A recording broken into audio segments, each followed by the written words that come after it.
I'm Makaylah Chavez here at H.M. King High School in Kingsville, where students have started their second week of summer band camp practices. Now, these practices last all day long in the scorching heat, but the school has rules in place, keeping student safety in the sun a priority.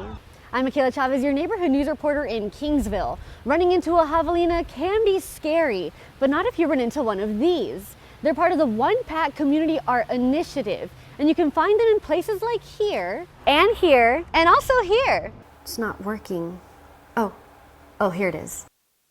I'm Makaylah Chavez, your neighborhood news reporter in Kingsville, where many Sparklight customers have been complaining over cable and internet issues for weeks. I'm Makaylah Chavez, and I'm here with Marmalade the tortoise, who came out of her shell today by going on a wild adventure in Corpus Christi. I'm Makaylah Chavez in Beeville. With each new program, Coastal Bend College is driving student success. But in this case, student success is driving.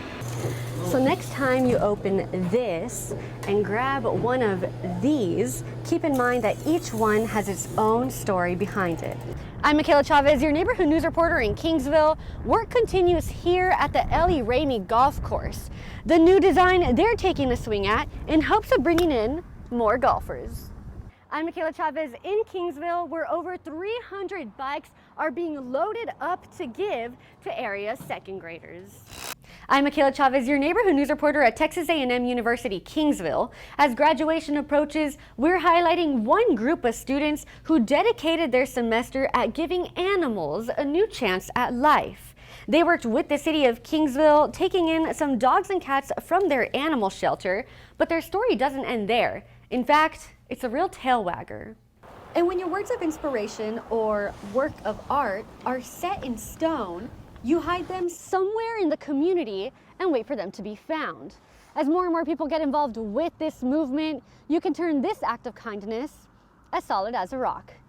I'm Makaylah Chavez, your neighborhood news reporter at H.M. King High School in Kingsville. Kingsville's La Posada parade was this past weekend, but for residents who couldn't make the parade, they owe a big thank you to a group of students here.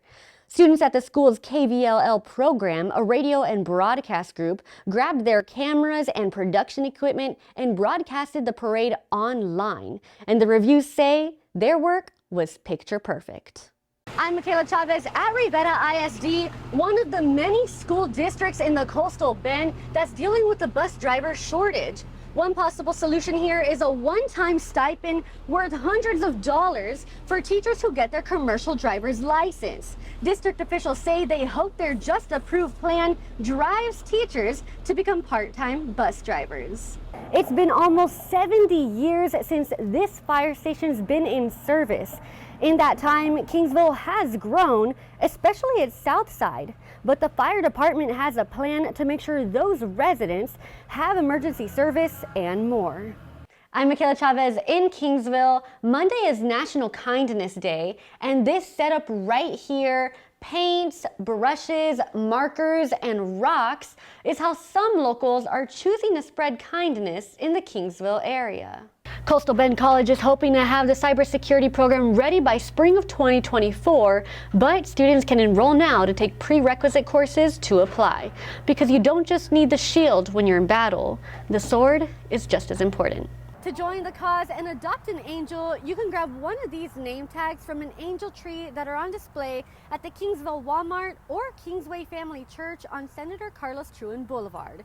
That small gesture can bring a huge smile to these children. With your neighborhood news in Kingsville, I'm Makaylah Chavez. KRIS News! Happy holidays! The reason why they're giving bikes to second graders is the perfect age to ride a bike. Reporting in Kingsville, Makaylah Chavez, KRIS News. Students tell me if given the chance, they're more than ready to use their skills and help out the city again. And that's a wrap. With your neighborhood news in Kingsville, I'm Makaylah Chavez, KRIS News. More than 115 million Americans are expected to travel for the holidays. And if you plan on driving to your destination, you may want to follow a few tips. Covering the nation now, terrifying moments on board an Alaska Airlines flight from Portland, Oregon late Friday night, when a section of its cabin ripped off mid-air. A gaping hole was left in the jet that was only airborne for about 20 minutes before pilots made an emergency landing. More than 170 passengers were on board the flight, and no major injuries were reported. Rick Damagella has more. And check this out. Sweethearts has something special for those who are single this Valentine's Day. The company is releasing limited edition situationship boxes.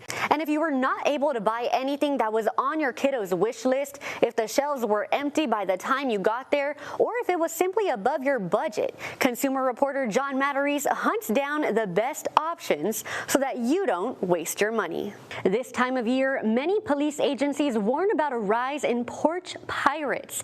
It's something that could impact anyone. In a season of online shopping, more packages are left on porches. This means added crime of opportunity for thieves. Here's the full story. Now for a look outside. I'm here in downtown Corpus Christi at McGee Beach, where the weather is nice and fresh, and I'm gonna say it, pretty perfect.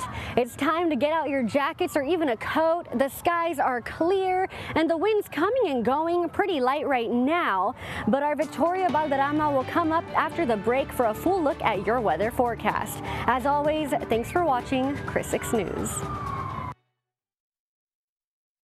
In Robstown, U.S. Senate candidate Roland Gutierrez kicks off his 2024 leg of his U.S. Senate campaign tour. I'll tell you what influenced his running and what he plans to change if elected. KRIS 6 News' Makaylah Chavez picks up the story from there. She's live at the home on the 300 block of Hiawatha. Makaylah, what happened next? Clara, for the family of that missing woman, who they identified as Felicia Ann Franco, their worst fears were realized when they arrived here. Franco's cousin found her body inside that house. As the case began to unfold, police developed information that pointed to Franco's boyfriend of 4 years, Edward Garcia. Garcia was a former law enforcement officer. As investigators were putting together a warrant for his arrest, Garcia was spotted traveling on Interstate 37 near Pleasanton. That's just south of San Antonio. He was traveling at nearly 90 miles per hour. DPS troopers put out road spikes and managed to flatten 2 tires on his vehicle. Garcia swerved into the median and jumped out of the vehicle. Here's what happened next. The officers could see that he looked like he was reaching for a gun, a rifle, and putting on a ballistic vest. So he jumped out, and he started shooting at the officers and running across the interstate. 3 officers, 2 from my agency and 1 from the DA's office, returned fire. The suspect was struck. He's dead at the scene.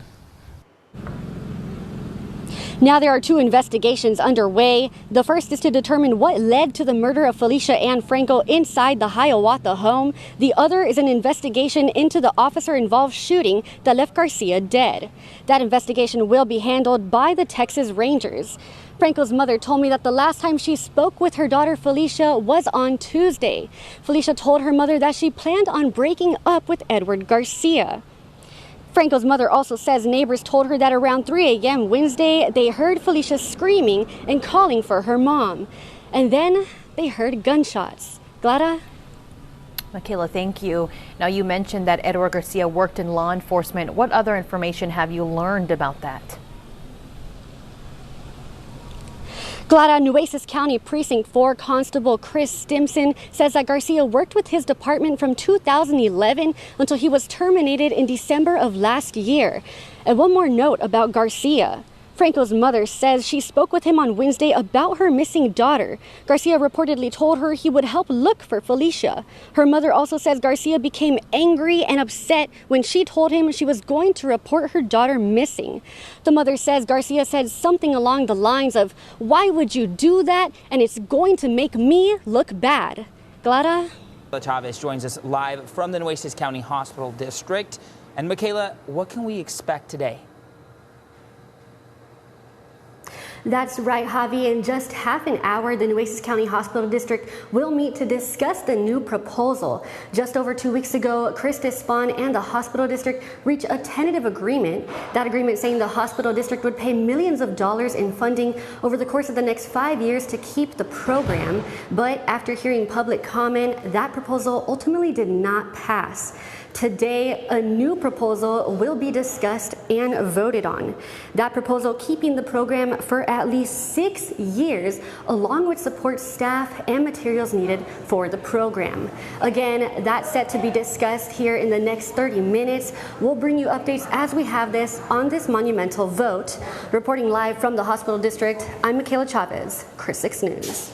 6 Investigates has new details tonight on allegations made against Kingsville Police Chief Ricardo Torres, obtaining a complaint filed by a female officer with the department, with allegations of sexual harassment and racially charged statements dating back to 2018. As KRIS 6 News first reported, Torres has been placed on administrative leave pending an investigation into violations of city policy.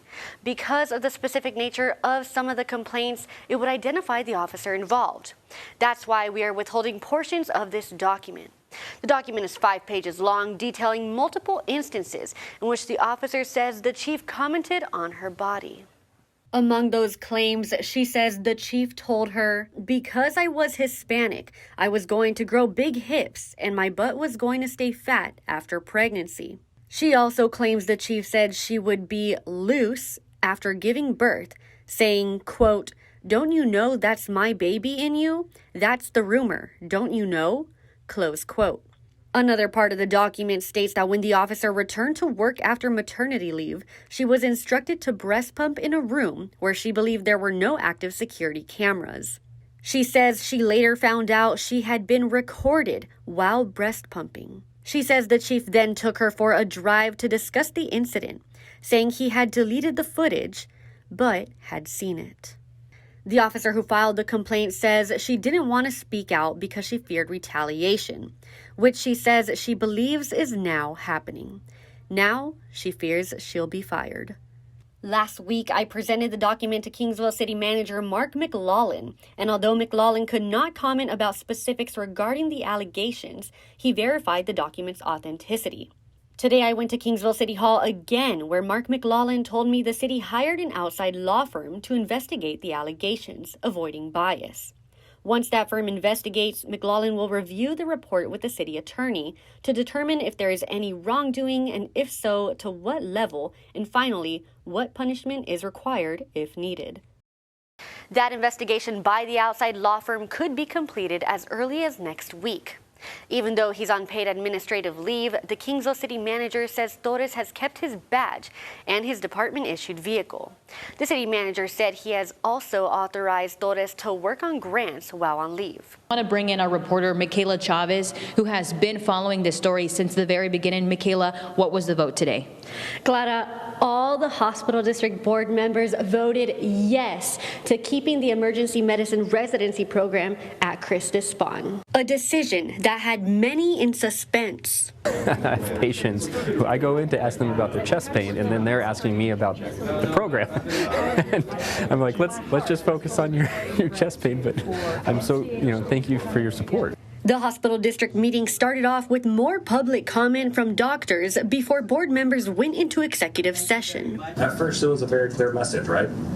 A message that meant saving us was impossible. What was forgotten in the moment was that we do the impossible every single day. Our ER is a place where impossible becomes possible. And when you take a group of over 50 of us that do that for our day jobs, we're going to find a way to make it possible. And after they voted, the long-awaited decision ended weeks of drama. Doctors who have shown up time and time again since October. The last 6 weeks have been an absolute roller coaster of emotions. Sharing their relief and appreciation to all who were involved in helping save their residency program. It has been incredibly heartwarming to see these groups stand up to save this program. Friday's decision, creating what doctors say sets a precedent for the medical field. 303 residency programs across all specialties have had their closures publicly announced, now including ours. Of those 303 announced closures, 302 have closed. We're the one that's still standing. Something doctors feel was accomplished by having the hospital district and the community standing behind them. All along, we knew we'd probably end up getting there with the committee that had been set up. It's something the community wanted, so it's just providing those needs, and I think we feel comfortable doing it. I would say that history has been made. Clara, the next phase is to review over 600 applicants, and only 12 will be selected to enter the program.